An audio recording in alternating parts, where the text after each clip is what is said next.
Hey there guys, welcome back to another video, and today I'll be showing you how to use Spotify Equalizer hidden feature. To access this feature, you have to simply open the Spotify application on your device.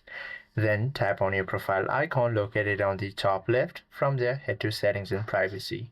You should be able to find this playback option. Go ahead and tap on it. Scroll a little bit down and you should be able to find this equalizer option. Go ahead and click on it, and as you can see, this option shows up. Go ahead and tap OK and you should be able to access it. Now once you do so, go ahead and tap back or just tap on this equalizer option, and from here you can access it through your system's application.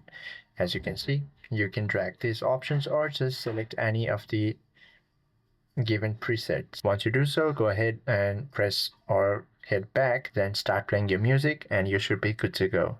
I hope this video helps you out a lot. If you have any questions or queries, please do comment down below.